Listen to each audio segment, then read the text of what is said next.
Nada é o que parece. Quando você busca, você vê atrás do véu. O que é tudo isso? Ninguém sabe.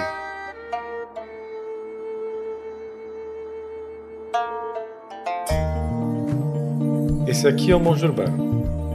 É um podcast sobre espiritualidade, busca por novos caminhos e reflexões sobre a vida. Seja bem-vindo. O que é realidade? O que é consciência, inconsciência? Questionamentos profundos, reflexões paradoxais, sentimentos viscerais. Bom dia, boa tarde, boa noite. Aqui é o Monge Urbano. Hoje a gente vai falar sobre o corpo e o espírito. A gente tem um convidado especial para falar sobre isso. E primeiro a gente quer comentar aí que a gente está bem feliz com os resultados dos outros episódios. A gente tem visto que pessoas não só do Brasil inteiro, mas como do mundo inteiro, tem Emirados Árabes, tem Honduras, Estados Unidos, enfim, vários países. E a gente até fica curioso, né? Quem são vocês, né? Quem que está nos ouvindo? Então fica aqui o convite para nos mandar um e-mail, uma mensagem. Tem o e-mail falecomonge@gmail.com. Você pode, enfim, mandar sugestões, comentários, o que você está achando, alguma crítica, alguma sugestão de tema, de pauta, enfim. Fica aqui o convite e reforçar que nós somos um canal super aberto para isso e a gente está curioso para conhecer você que está nos ouvindo e saber a tua opinião. Então, começando aqui, eu não sei se quer falar alguma coisa antes, né?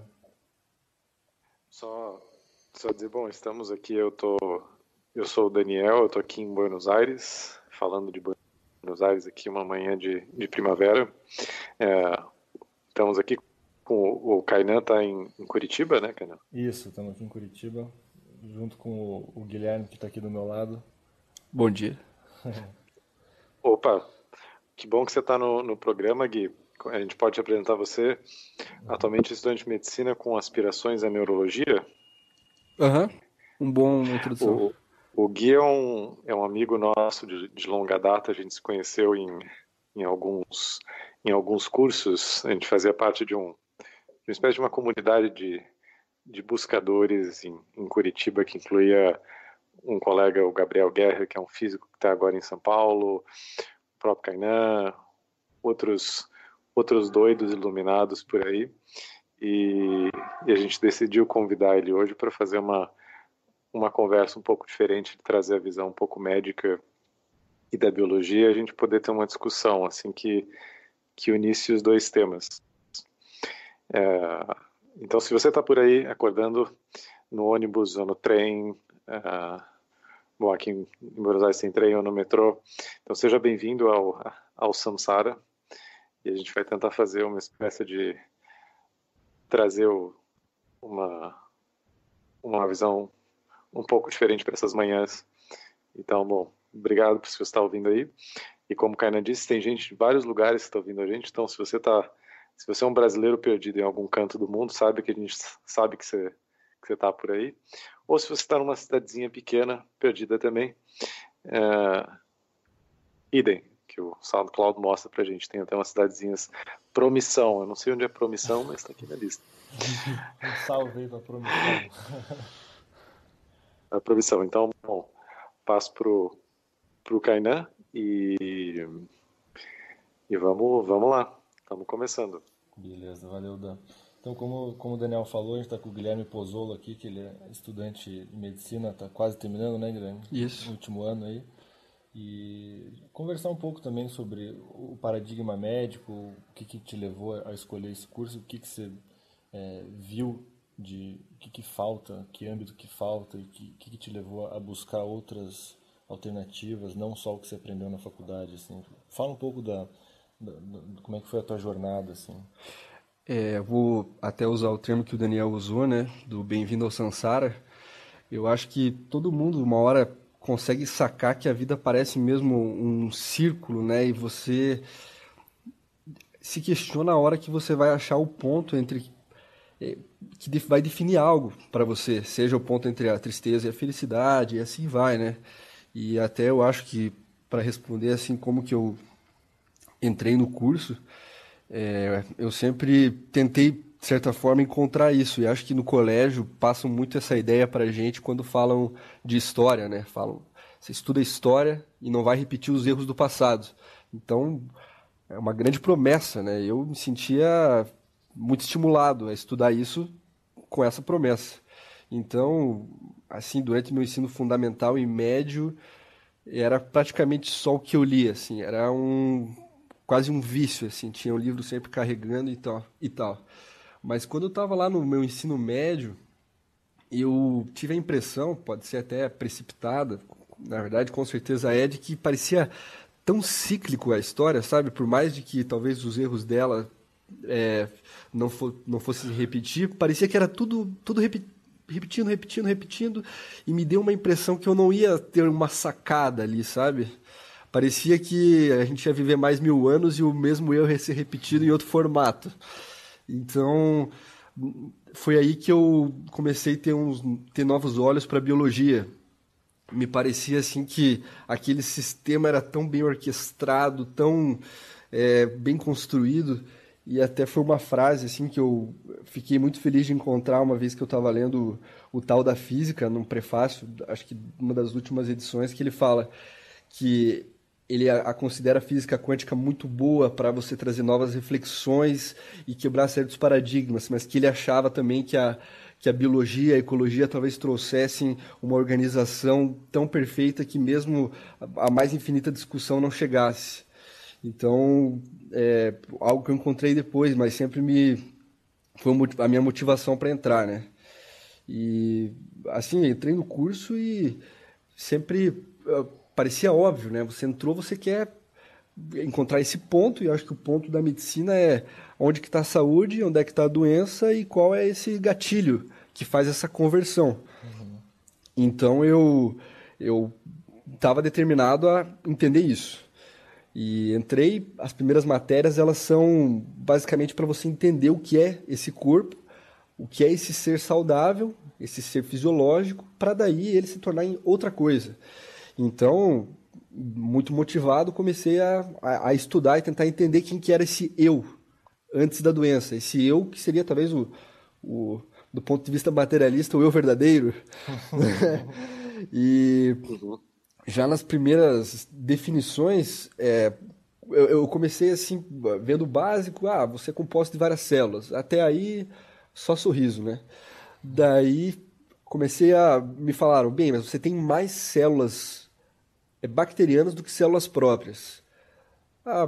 Não aceitei com tanta dificuldade. Achei que realmente vi que elas metabolizavam muitas coisas, muitas vitaminas, e já comecei a achar assim que certas importâncias de outros seres que sem eles você não consegue ser você mesmo, você não consegue nem ter saúde. Então você não é completo sozinho, já numa visão materialista. E tem até gente que fala que o principal problema da nossa dieta não é a dieta em si, mas a flora pela qual ela se desenvolve a partir dessa dieta, né? Então essa foi a primeira coisa que eu pensei. Mas daí, então para eu entender esse eu, por mais que tenha essas bactérias, fui olhar para a célula, né? Ver o que ela é. Uma estrutura bacana e tal, mas daí você olha lá, tem um organismo muito parecido com uma bactéria. Muita gente diz que veio de uma bactéria. Ela é tão importante que ela metaboliza a tua energia. Sem energia, não acontece nada, você precisa de energia. E podemos supor que ela está ali só para conseguir energia, pegar algo para ela, dar algo em troca, mas alguns fenômenos que eu considero assim mais sublimes, talvez a apoptose, que é a morte celular programada, é uma coisa assim que todas as células desempenham, e quando um mecanismo muito interessante, que quando você detecta um erro em você, que com o passar do tempo pode se desenvolver num câncer, por exemplo, a maioria das células apresenta uma certa consciência, claro que mecânica, através de moléculas, e quem joga a última coisa, que é o citocromo C, é a mitocôndria. Então, até que ponto, quem manda em quem nessa história? Quem que decide? Mesmo essa decisão você não consegue fazer. Mas daí aí eu já fiquei assim, né? Pô, cadê eu, né? Mas tudo bem, tentei prosseguir. O eu deve estar no núcleo, né? Pô, núcleo, core, o centro, devo estar lá. Então, olhei para o DNA e tal. Não, é aqui. Pô, você fala, você é o DNA, DNA, é quase um mantra, né? Então, só que daí a hora que você olha de perto, várias sequências são, na verdade, resquícios de vírus que tiveram importância para você. Então, eu até me questiono o seguinte: antigamente a gente não via a bactéria só como ruim, a teoria do germe, causadora de doenças e tal. Um avanço, claro, naquela época. E hoje a gente vê uma grande importância e chama de microbioma, essa nossa flora, presente na pele, em tudo que é lugar. E os vírus ainda não tiveram essa descoberta, mas existe só para fazer um questionamento, existe um cactus nos Estados Unidos, lá no deserto, que ele só consegue sobreviver ser infectado. Porque esse vírus codifica uma proteína que aumenta a resistência às altas temperaturas. Então eu até me pergunto, será que não é o nosso caso também? Será que a gente não tem alguma coisa que também tem alguma função e ainda não foi nem questionado, assim como antes a bactéria também não era? Então, dentro desse quesito, eu não consigo me ver como corpo, que é cheio de bactérias, porque que desempenha várias funções. A própria célula é cheia de outras coisas. Eu quase que fecho assim a minha identidade como de um ecossistema, assim como a Terra parece um ecossistema, parece que não tem fim para essa cooperação, né? Como existe uma cooperação tão intensa. Foi assim uma das coisas que eu mais tive a impressão que a cooperação é muito forte mesmo no desenvolvimento de cada espécie, de cada ser. É notável. E eu acho que esse foi o primeiro gatilho, né? E a partir daí foi até difícil estabelecer, às vezes, noção de causalidade. Mesmo sem saber quem eu era, às vezes a gente, para descobrir qual que é esse gatilho para a doença, eu via coisas do tipo, você fica estressado, você libera cortisol, e isso aumenta a tua pressão, faz uma série de coisas junto com a adrenalina e tudo mais. Então você, de cima para baixo, desempenhou uma função. Mas se você fizer o inverso e por longos períodos tomar corticoides para tratamento de qualquer doença, você vai produzir uma mudança no seu comportamento que vai te deixar mais irritável. Então, mesmo a noção de causalidade é muito inversa no corpo, é muito difícil estabelecer aonde que está o ponto. Não existe hierarquia. Em todo quesito ele tem uma noção meio que bidirecional e sem nenhuma forma de hierarquia, completa cooperação. Uhum. Tem uma causalidade de cima para baixo, de baixo para cima, né? E às vezes a interferência parece superior a isso, né? Quando você olha o efeito placebo ou o caso do maquinista, coisas que você não consegue, de certa forma, dizer, e tanto que ultimamente tem surgido novas áreas, né? Uma delas é bem interessante, que como você não consegue estabelecer uma hierarquia, parece que você tem que estudar tudo junto. Só que, ao mesmo tempo, a nossa ciência foi cada vez mais se bifurcando. E daí uma área curiosa é a psiconeuroimunoendocrinologia. Então, até que ponto a divisão funcionou, né? É curioso. Acontece uma espécie de retorno, né? Uma reintegração depois de um longo período de separação, né, das ciências. Para entender coisas que não têm essa finalidade, né? Hoje, mais recentemente, você olha um livro de medicina e você vai olhar a causa de cada doença e a palavra que você mais vai encontrar é multifatorial.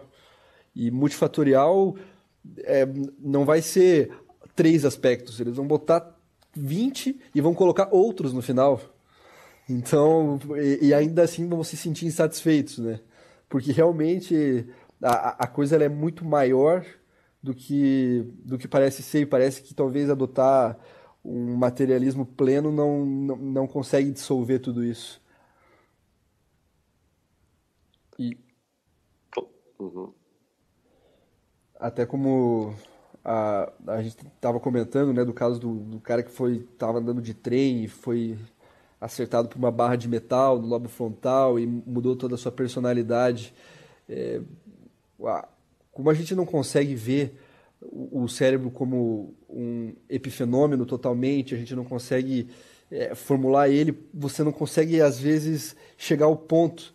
E uma das coisas que falta muito na faculdade talvez seja uma noção filosófica sobre determinados segmentos para que a partir dela você possa se desmembrar, né? Então, se você não consegue ver a mente como uma determinada forma, você não consegue nem supor o que ela é dentro dessa tua própria escolha de segmento. Então, essa foi uma queixa assim, grande para mim da faculdade, que você mais ou menos não discute aonde que está a sua mente. Claro, né? Os pressupostos filosóficos por trás, né, de toda a disciplina científica não são expostos e questionados, né? E nem não existe reflexão sobre eles, né? E isso fica muito drástico quando você pega situações assim, como aquela síndrome de Locked-in, que o paciente ele está em completa consciência, claro, talvez não dê para provar exatamente, mas ele não consegue ouvir, ele não consegue ver, ele não consegue se mexer, ele não consegue fazer nada. Onde é que está isso? Onde é que ele está?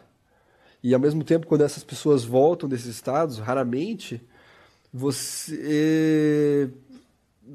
a pessoa tem muitas coisas para falar e parece que a mente não responde por mais que ela esteja pouco estimulada e talvez algumas alucinações possam surgir, né? É complicado você dar significado a isso, né? Ou seja, né, o que exatamente é uma pessoa, né? Ou seja, onde é que está o fantasma dentro da máquina, né? Sim. O que nos faz pensar, talvez, que a coisa tenha sido distorcida, né, por essa metáfora, que a gente não seja máquina, como, né, a cultura contemporânea supõe, e que a consciência ou o espírito simplesmente paira e é uma espécie de abstração, mas que talvez seja o inverso, né? Talvez o que todas as descobertas, né, do começo do século XX da mecânica quântica sobre a natureza da matéria mostrem que a matéria é muito mais mente do que a gente supõe, né? Muito mais consciência e muito mais, nesse sentido, muito mais imaginação até. O que é muito interessante, né, do que você estava refletindo assim sobre a natureza do corpo, né, de a gente se conceber que hoje a gente tem a compreensão, né, de que nós somos feitos por células, né, mas isso é muito recente, isso tem alguns séculos só. Sim. Então, entender que a gente tem vírus e bactérias e que eles fazem parte assim da nossa ecologia do ser, assim, é uma coisa muito nova no pensamento científico, assim, né? Então é como se a gente tivesse se desconstruído, né, nos últimos séculos e tivesse ganho assim uma percepção muito diferente do que nós somos, né? Ou seja, a partir da exploração assim mais profunda do corpo, né, da estrutura bioquímica e por aí vai, né? Eu acho até curioso que no passado tentava-se muito dividir o que seria o que separaria o animal do humano, né? E daí a resposta sempre foi crescente, né? E daí chegou um ponto que o Descartes falou, não, a diferença é que um animal, ele não tem sentimento, não tem nada, e ele é totalmente mecânico. Acho que ninguém concorda muito com isso, né? E daí, mesmo Kant não concordava e dizia que não, o que separava ele da gente não é isso. O animal tem sim sentimento, tem sim emoção. O que separa ele talvez seja a sua capacidade de se reprogramar. Um cachorro não muda muito, ele tem sentimentos, mas a forma que ele se projeta, ele não se altera tanto. O comportamento dele é muito similar, mesmo a gente colocando ele dentro de casa, cada vez domesticando mais, ele tem um certo software que mantém ele daquele jeito, né? E a gente não. A gente consegue se mudar muito, mas quando você vê que você tem um monte de coisa talvez menor que um animal, como uma bactéria, você não consegue se sentir tão separado assim, né? Se você não é diferente e se você realmente tem um software que você consegue variar ele muito, e o cérebro teu e de um cachorro é tão semelhante, será que... onde é que está o software, né? Acho que aí também surge, principalmente para mim, muita especulação, né? Principalmente quando assisto aqueles Black Mirror, né? O pessoal baixar a mente no computador e continuar vivendo. Então, para mim, é sempre um blowing mind. Claro.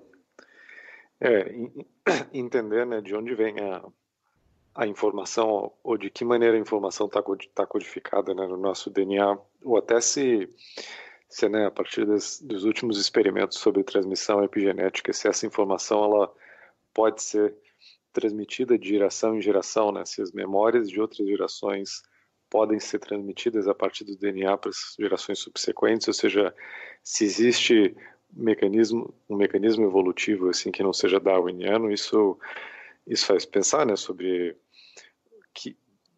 de onde vem esse, ou seja, o que exatamente está no nosso DNA. Será que, como muitas das culturas do passado especularam, na verdade especularam não, mas conceberam nas suas visões de mundo, né, que tinha o mundo dos espíritos, ou que era possível acessar memórias de outras vidas ou memórias dos ancestrais e por aí vai, que esse conhecimento, na verdade, esteja embutido, venha de fábrica, assim, né? E como uma espécie de os vários módulos de um sistema operacional, os vários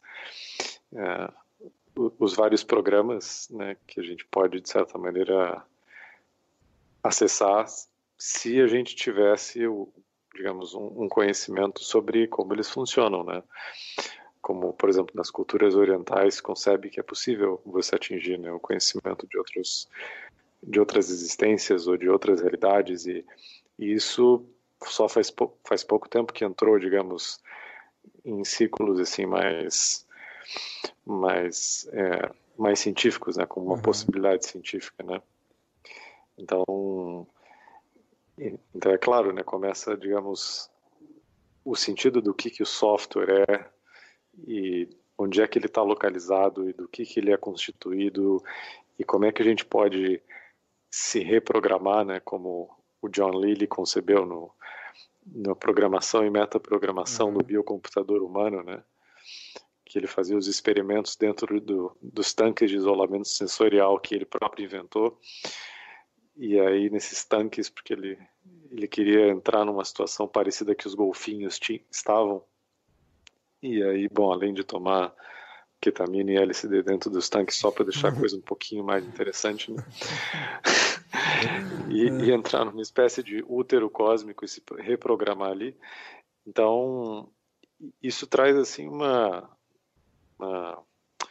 visão muito diferente, né, sobre o que a gente estava falando bastante da natureza do corpo e da constituição celular e das organelas e, bom, da percepção, né, de que dentro dentro do nosso corpo tem toda uma rede de bactérias e de vírus assim que a gente não reconhece, que talvez a gente pudesse perscrutar assim, né, o nosso corpo assim nos seus aspectos essenciais e falar, nossa, onde é que eu tô nisso tudo, né? Que foi uma das primeiras perguntas que você fez. Você falou, não, onde é que está o eu dentro de todo esse organismo vasto e pluricelular e aparentemente infinito? O que é uma boa pergunta, né? Como é que você vê isso, Caína? Onde é que está o eu nisso tudo? Então, eu estava até aqui anotando essa questão que você falou do útero cósmico, né? Que seria um lugar de nascimento não físico, mas espiritual mesmo, né?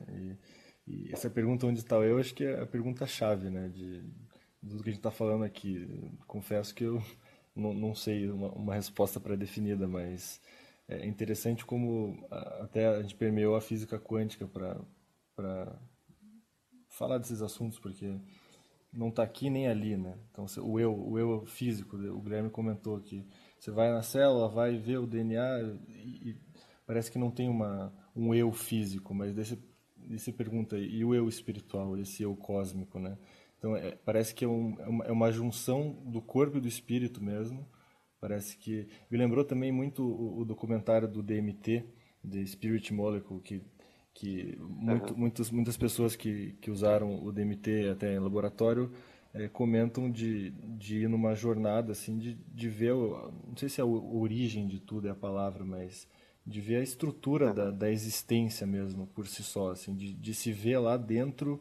Até tem aquele texto do Alan Watts que fala isso, né? O que é você, né? É a estrutura da existência por si só, assim, você faz parte desse todo, então você é tudo, mas quando a gente traz para o campo da medicina, assim, que confesso que não é a minha área de especialidade, mas é muito interessante ouvir isso, esses estudos, essa busca incansável do homem para explicar, né, o que nós somos feitos, por que tem toda essa busca, o que tem dentro da gente, né, o que é a essência, o que é a mente. Até hoje ninguém explicou, né, o que é a mente, né, nem a ciência, nem nenhuma religião, assim. Claro que tem teorias, mas não tem uma certeza, assim. Então é muito curioso como até permeia várias áreas, tem uma multidisciplinaridade. Até o Guilherme comentou aquela palavra que eu nem sei repetir, que é gigantesca, de como tudo é estudado separadamente e depois a tendência é ir juntando. Então, por exemplo, hoje tem esse ano acho que vai ter, não sei se já teve um congresso aqui em Curitiba de física quântica sobre felicidade. Então, físicos quânticos, místicos e cientistas vão debater juntos sobre o homem, a felicidade. Então, você vê que no final das contas todo mundo tá tentando explicar por várias frentes, mas que talvez chegue num ponto comum. Talvez cada área tenha a sua explicação, mas não que elimine a outra explicação. Acho que tem um ponto comum, assim, que é muito interessante ver. Por exemplo, a física quântica explorando essa área e juntando com o misticismo. E até você falou desse útero cósmico, eu fiquei me perguntando, né? Então eu lembrei do seriado Stranger Things, que a menina entra numa câmera daquela. Sim, foi até exatamente aquilo. Tipo, como que isso... até te perguntar, Daniel, assim, essa questão da câmera, como é que ele chegou nesse experimento, assim, e qual foram os resultados que ele obteve, assim, como é que ele... que isso ajudou na pesquisa dele, nos questionamentos que ele fez, assim? Você sabe?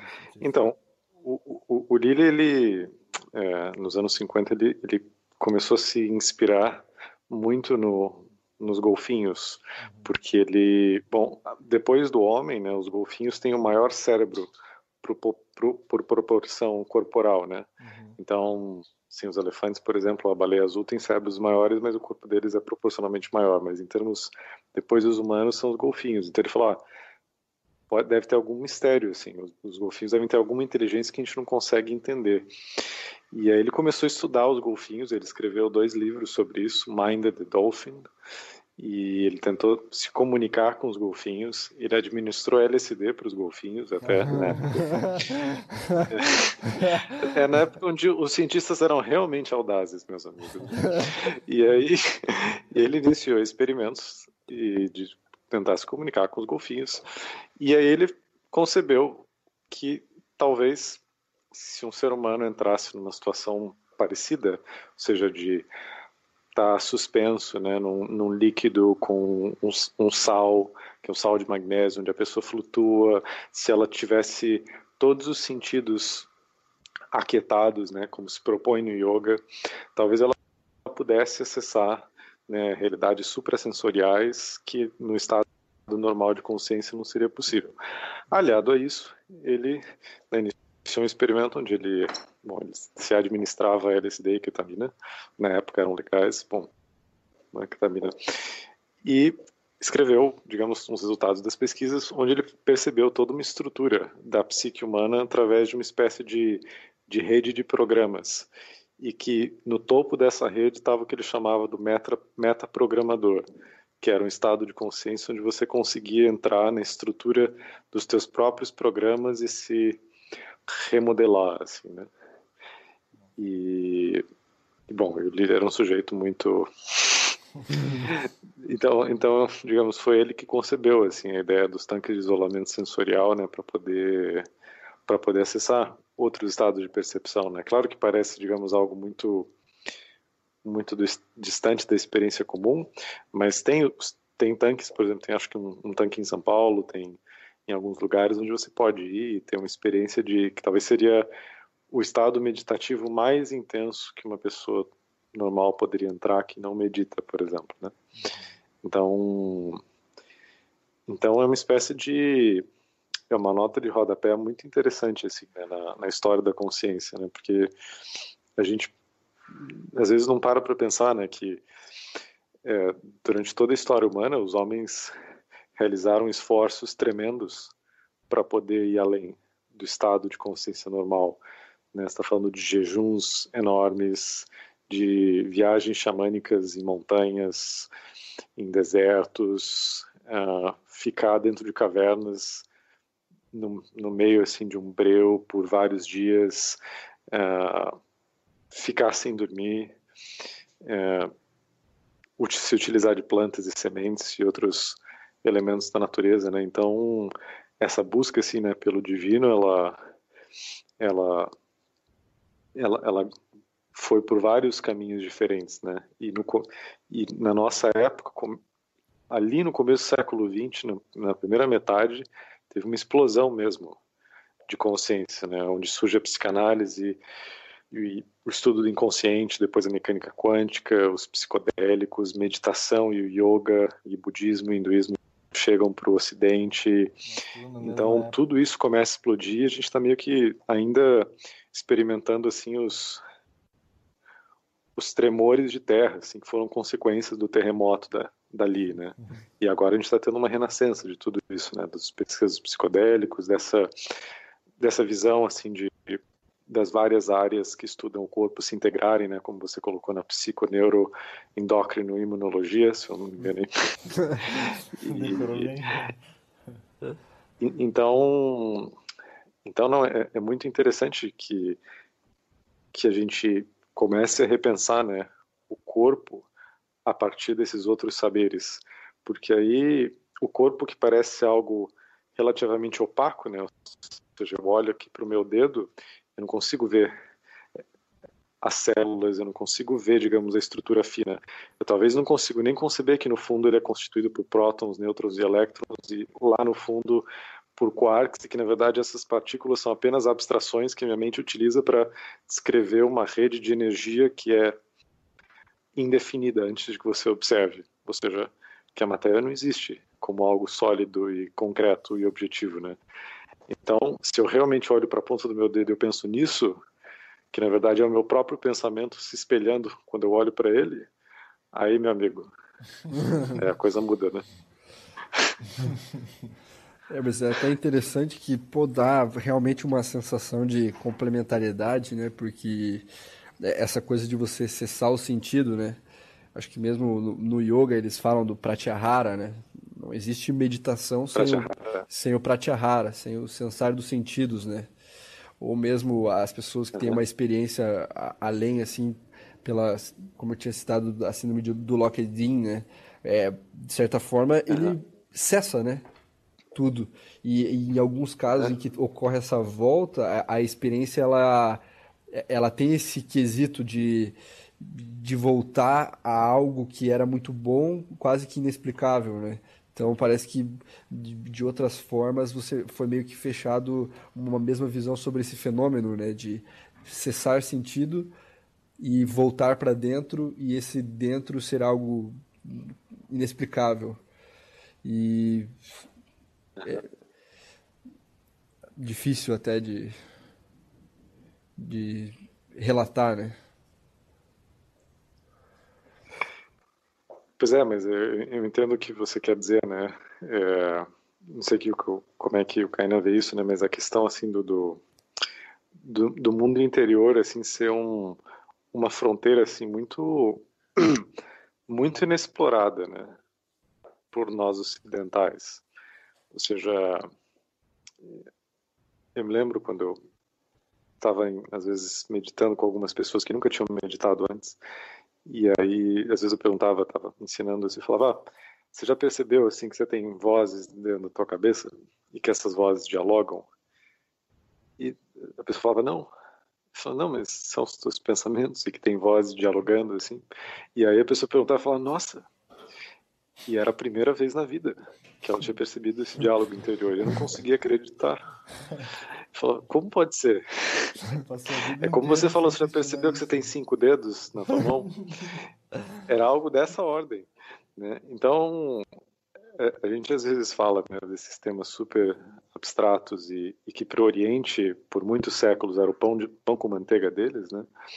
Mas para nós ocidentais que somos extremamente extrovertidos, né, fazer esses mergulhos e conhecer esse mundo indefinível e inexplicável, você comentou do Pratyahara, né, que é acessar os sentidos e entrar nessa dimensão interna para tentar compreender o que é o mundo externo, que é o que se manifesta nas sincronicidades, por exemplo, né, e entender a nossa realidade psíquica é uma baita evolução, né, para a mente ocidental, e aconteceu muito rápido, né?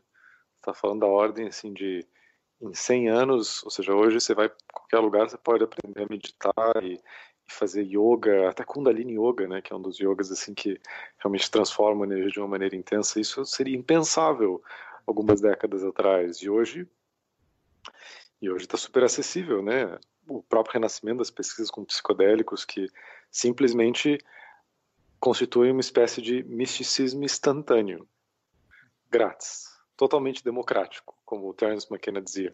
Você não precisa ser um santo, você não precisa ser um herói, você não precisa ter um caminho espiritual. Não. É livre, assim. Você pode ter... Se você quiser ver um pouco, assim, para saber no que se trata tudo isso que está nos livros que ninguém mais lê, bom, você sabe. Então é muito interessante, né? É uma espécie de buffet transcendental, né? Dá até a sensação, né? Você falou de perguntar para a pessoa, né? Você já percebeu que tem os pensamentos, né? Mas eu acho a definição que tem, assim, dessa corrente oriental parece muito cabível, né? De você tem os pensamentos, acho que é a primeira sacada, né? Mas quando você começa a ver que o pensamento, ele não é necessariamente você, e você consegue se ver por trás como o cara que está projetando um filme, eu acho que é, assim, parece tão, ao mesmo tempo, óbvio e libertador, sabe? Que você consegue sacar que um monte de coisa que está vindo é quase que como uma opção, né? E é só como se fosse uma daquelas máquinas que você vai pegar os bichinhos e, tipo, tem um monte de bichinho lá saindo, e você é o cara mexendo na maquininha para pegar o que você gosta ou não. E não se culpar porque lá tem um bichinho que você não gosta, né?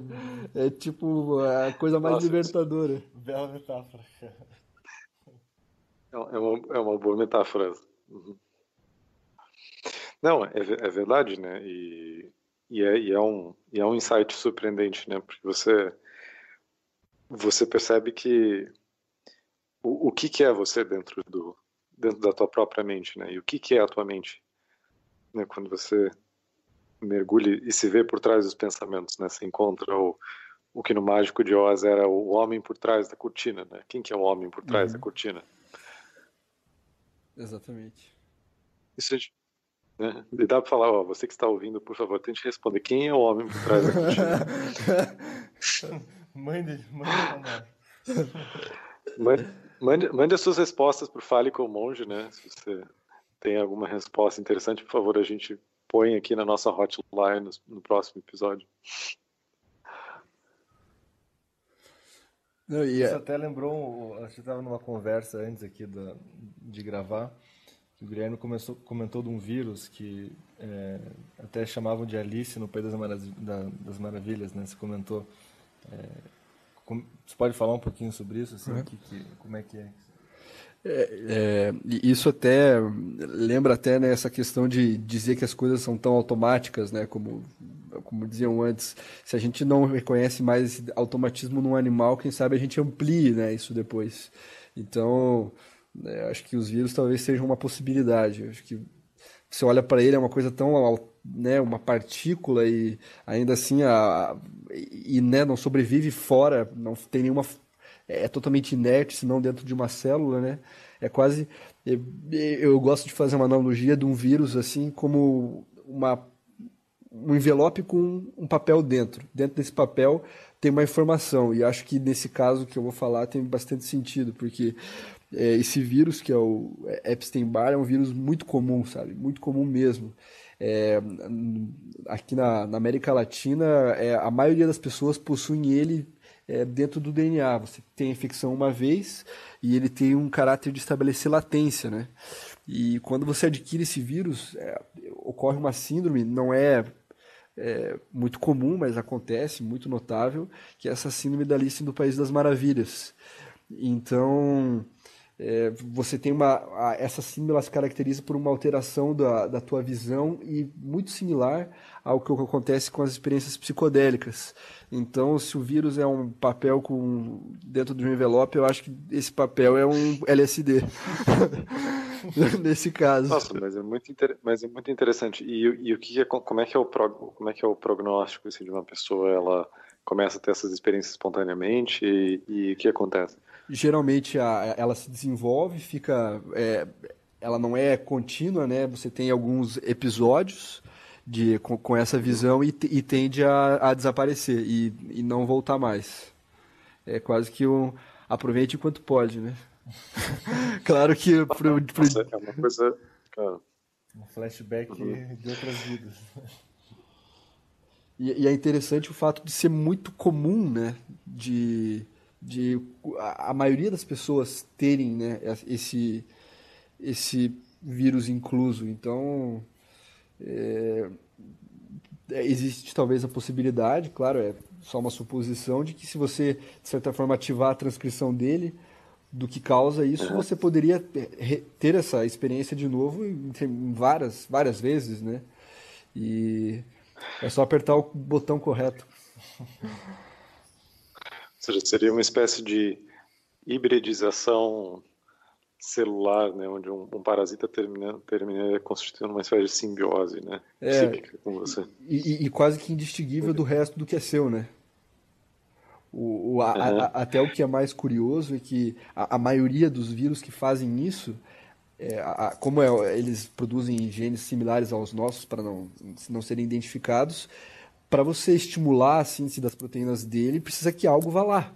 E esse algo que vai lá é nosso. É um fator de transcrição nosso.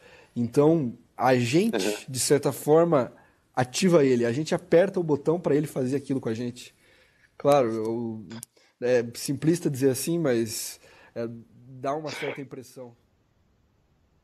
Claro, mas aí é interessante isso que você disse, né? Porque se através de, por exemplo, uma prática meditativa, você é capaz de ativar certas redes neurais que por si só ativam uma cascata neuroquímica que permitem a liberação de um certo fator de transcrição que ativa um certo gene que ativa, por exemplo,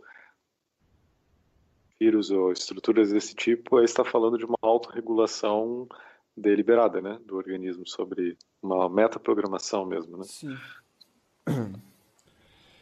Surge como um questionamento, né?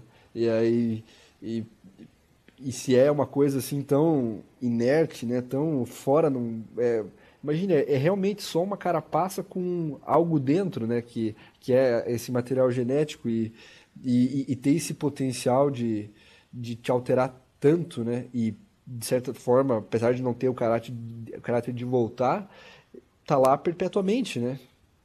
Como uma possibilidade a ser feita ou não. É quase o gato vivo e morto, né? Então, tá lá. Enquanto você... Pois é, isso é uma espécie de medicina quântica, né? Porque você começa a conceber... Bom, a gente está na fronteira dos estudos da biologia quântica, né? De poder entender que talvez as nossas células, ou pelo menos as estruturas primitivas, ou quer dizer, muito elementares como os microtúbulos, né, que constituem o citoesqueleto das células, eles entram em estado de superposição quântica, né? Então, não sei, isso dá uma base para conceber assim uma espécie de uma teoria biológica para poder compreender assim certos fenômenos anômalos que talvez que foram registrados, né, no decorrer da história de fenômenos de transformações corporais que hoje, numa medicina clássica, a gente não consegue conceber como seria possível, né? Remissão espontânea de muitas doenças, até casos de pessoas que tiveram regeneração de órgãos, como Jack Schwartz, né, que foi um americano que ele descobriu que, é muito interessante o caso dele, num campo de concentração na Europa, ele começou a ser torturado pelos nazistas, e aí um belo dia ele percebeu que o corpo dele se regenerava aos ferimentos. Ele conseguia controlar essa regeneração.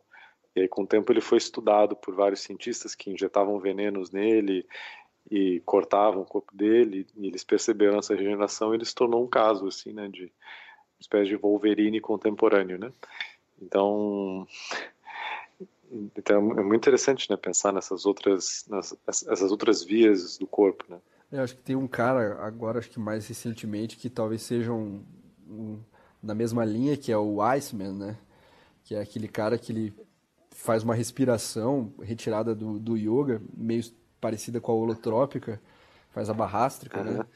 E ele já fez vários experimentos, um deles, assim, que é curioso, ele pega uma toxina bacteriana, que é uma proteína que está na parede de algumas bactérias, que é o LPS, e se você injeta numa pessoa normal, é febre, calafrio, pô, é sensação, mal-estar completo. E ele já fez inúmeras vezes, assim, de injetar em laboratório e não acontece nada, nem a frequência cardíaca do cara sobe. Então, e ele aplica isso em muitas pessoas, né? O cara subiu já o Everest de shorts. Então, o domínio dele é meio fora do basal, né? E mergulha em água. É um yogi contemporâneo. Ele inclusive não gosta de, não se diz um yoga contemporâneo. Ele usa técnicas do yoga, mas é um cara até interessante porque no documentário dele, assim, ele até bebe uísque com o pessoal que está com ele, faz uma postura de yoga, conta uma piada, toca violão, é assim um hippie yogi controlador de tudo, assim, quase. O cara é. Não, parece um personagem interessante, né? Pra tomar um whisky assim, semi-nu, né? Nos Alpes ou nos Himalaias. Não, a parte mais engraçada é que o cara que foi entrevistar ele passou pelo processo lá de fazer as técnicas e estava se tornando quase discípulo do cara, né? E daí ele pergunta pro Iceman onde é que vem essa energia mental? E daí o Iceman responde assim: cara, dentro da tua cabeça você tem um campo magnético. Então, se você altera esse campo magnético, você altera tudo. E daí, o entrevistador fala: cara, eu tava quase teu discípulo, agora você começou a falar essas baboseiras, pelo amor de Deus. Daí ele fala assim: que baboseira, cara? Teu cérebro é eletricidade gera campo magnético. Grandes coisas. O que você está vendo de diferente? Ele pega, serve o uísque, eles bebem e acabou a conversa. Anticlímax total, né? Interessante. Eu acho que eu vi assim o chamado uma vez do programa dele no Discovery Channel, se não me engano. Bom, tem uma técnica tibetana muito antiga, né? Um dos 6 yogas do Naropa, que é o Tumo, que é essa técnica do calor interno, né? De poder, que é como os monges, eles se enrolam, né, em cobertores úmidos e vão para as montanhas e eles aquecem o corpo deles e o cobertor ali, né, passando frio. Uhum. Esse tipo de fenômeno, já pararam para estudar, assim, a medicina clássica, assim, já parou para estudar isso? Não tem muitas pesquisas ou respostas sobre isso, né? Não sei se... Olha, eu não sei o que o Guilherme... Vai lá, Guilherme. Pode falar. Não, pode falar.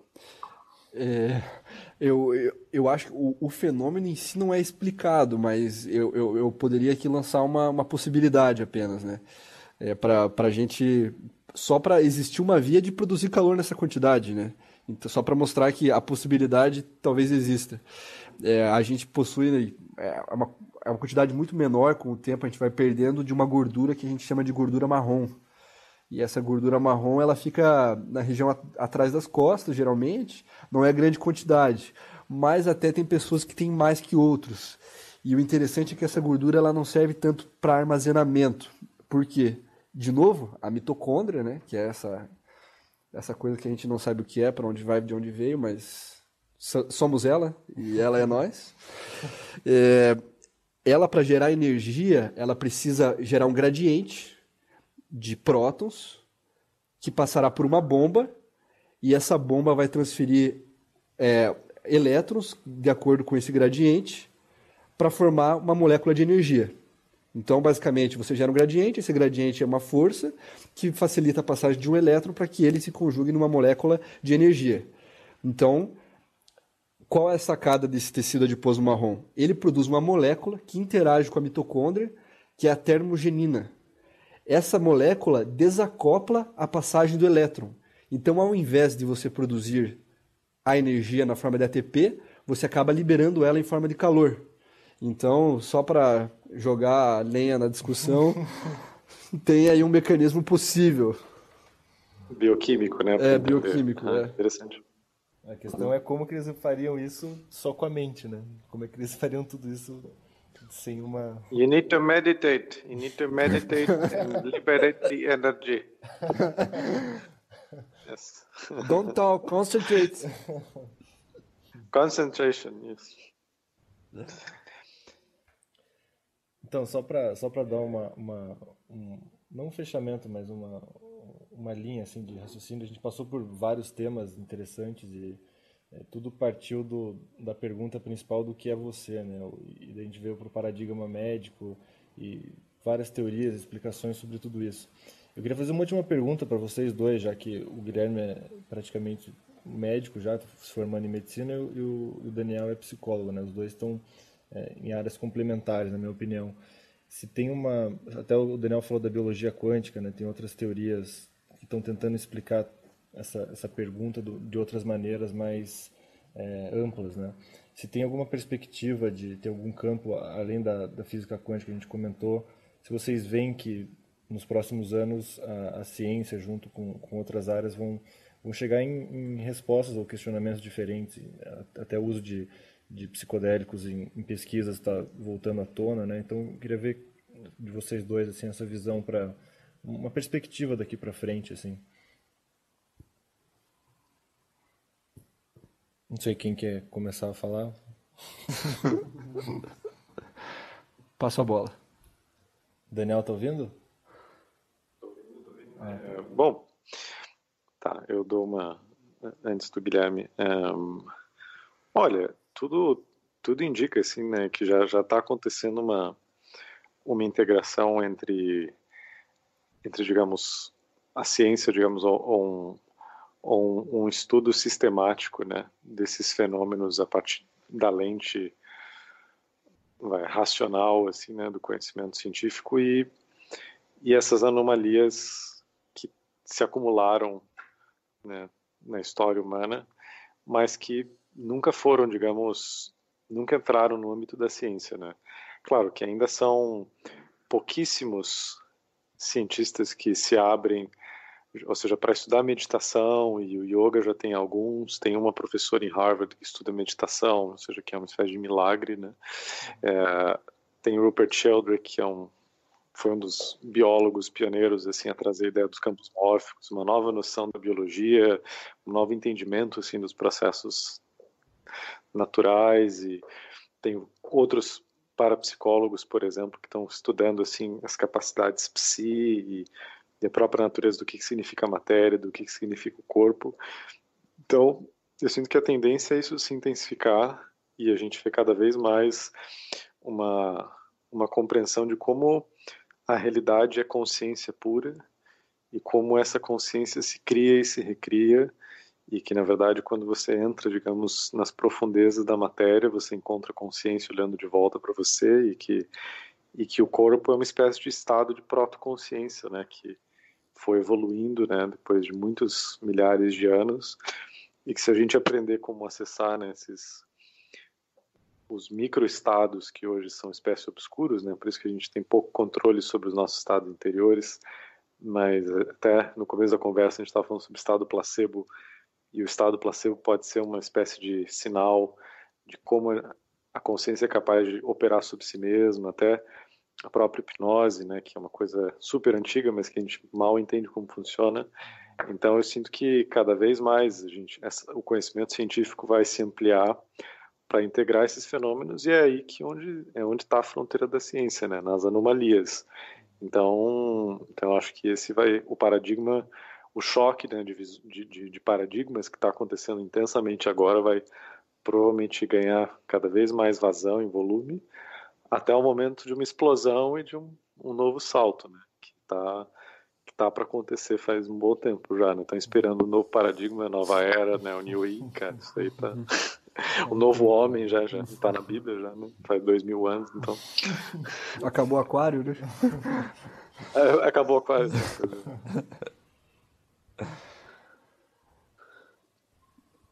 Muito legal, tem muita área para explorar, né? Tem muita coisa. Até depois a gente pode, como eu falei no outro capítulo, a gente pode elaborar uma lista até de livros e documentários, enfim, vídeos que permeiam essas áreas que a gente comentou, para quem quiser ler mais, buscar mais sobre isso. Até o Daniel falou do Rupert Sheldrake, que tem um TED Talk que foi banido até do site do TED, que é muito interessante, ele questionando várias verdades absolutas da ciência, né? Então ali tem muito campo para estudar também. Acho que dá para a gente elaborar depois uma lista, né, com alguns vídeos, algumas leituras, para quem quiser se aprofundar mais nesses temas que você citou. E até perguntar pro Gui como é que o Gui vê essa questão, né, que eu tinha... era só passar a bola para ele também. Sim, claro. Como é que você vê isso? Eu só ia fazer um comentário aqui sobre o efeito placebo, né, só para gerar uma certa curiosidade, que é uma coisa que foi descoberta ao acaso, né? Você botava um cara com farinha e outro e o cara com farinha melhorava. Mas até aí, beleza. A grande questão, eu acho que talvez a se perguntar é que às vezes já fizeram o seguinte estudo: você dá para um cara farinha, dá para um outro cara o remédio, e para um outro você dá a farinha e fala: eu tô te dando farinha, hein, cara? É farinha, você não vai melhorar. E esse cara, mesmo sabendo que não melhora. Mais do que o cara que não toma nada. Mesmo assim. Engraçado, né? Não adianta. Isso é incrível. Ou a farinha faz bem, né? Tô brincando. É a terceira hipótese, né? Não, mas eu gosto bastante. Você até comentou dos microtúbulos, né? Acho que um cara que levou isso bastante a sério foi aquele Stuart Hameroff, né? Que é um anestesiologista, né? E eu acho que eu gosto muito dessa hipótese, assim, para explicar, porque tem quantidade para talvez codificar, né? Você vê a quantidade de microtúbulo que tem, a quantidade de unidade que ele tem, né? Que é a beta-tubulina, em quantidades gigantescas, e quando você ainda joga isso, a possibilidade de ela agir de forma quântica, não ser apenas um código binário, a coisa fica muito complexa, né? Você realmente talvez possa ter uma programação a partir daí. Mas acho que por talvez mais querer do que acreditar, eu acho que a resposta final para o que é consciência, ela vai se tornar sempre além do físico, né? Vai ser sempre metafísica. O que, por um lado, talvez não traga algumas respostas, mas, por outros, certas coisas sejam mantidas, né? Talvez o episódio do Black Mirror não aconteça de fato. Talvez a gente foi feito para acabar, né? Mas eu acho que ainda muita coisa vai ser adicionada para coisas que são ainda sem nenhuma resposta e geram muitos dilemas nas escolhas diárias mesmo, né? Porque você não consegue nem definir de fato, de uma visão mais filosófica, quando a vida acaba, né? E isso é muito simples quando a pessoa já se dissolveu no meio da matéria, né? Mas os estados entre isso geram muita confusão e acho que devido a isso o tempo que está surgindo vai resolver algo. Ou se não resolver, vai fazer muita pergunta, que também é bom. Com certeza, né?